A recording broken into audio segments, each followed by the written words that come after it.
Good afternoon. Before we start, will the troop commander give the order of Tikas Pahinga?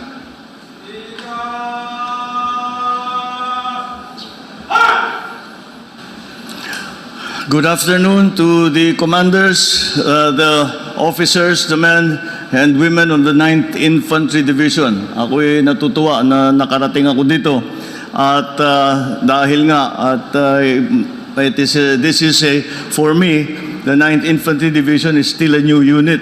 At in my time in the military, there was no 9th Infantry Division yet.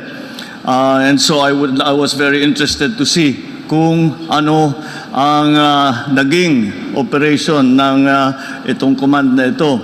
At I just received a briefing from your commander, and it looks like the situation here has stabilized, if not even diminished, in terms of the danger that it is providing to the community.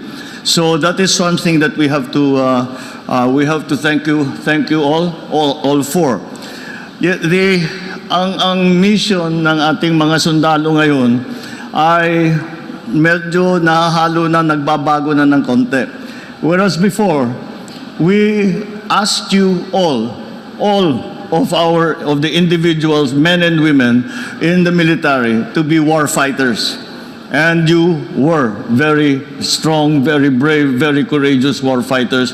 And that's how we put pressure on the enemies of the government. But now the situation is beginning to evolve. And that evolution means that not only are you still trained to be war fighters, and in some occasions you have to go and fulfill your primary mission of defending the people or the communities here in Bicol. Also now, we are asking you to be peacemakers because we have changed our approach to the communist terrorist groups that we have been encountering. We are now not only presenting them with a military force, we are presenting them with other options. We are presenting them with a life after their life as rebels. And that, I think, has become the reason why we have slowly succeeded in the so-called whole of society, whole of nation approach in terms of our dealings with these groups that originally would like to bring down the government by armed struggle. And now I think even although they technically have not abandoned the concept of armed struggle, I think the efforts of those dissidents have been redirected in another way.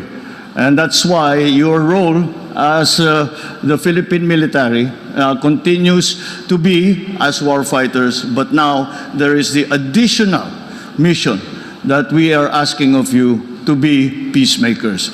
That is the only way that we can move forward.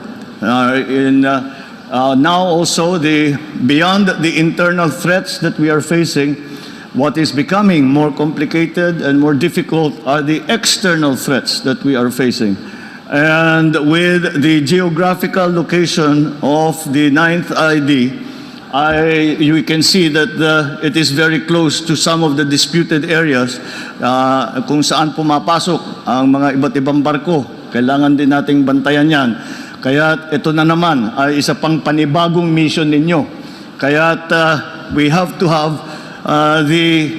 have a sophisticated and well-trained military. And I can say that we have been working very hard to that. I think I am accurate when I describe our military today as being as capable and as well prepared as we have ever had. It has for a long while. Hindi natin dinidevelop ang capabilities ng ating mga military, nagkukulang tayo sa equipment. Ngayon, nagbago na lahat yan, and we in the civilian government are determined to make sure that when we ask you to do your duty, that then you are fully prepared, you are fully trained, and you are complete in the equipment that you need to fulfill that mission. So, as I said during the command conference very quickly earlier, I see that the actions here, the violent instances of encounters, etc., have slowly come down.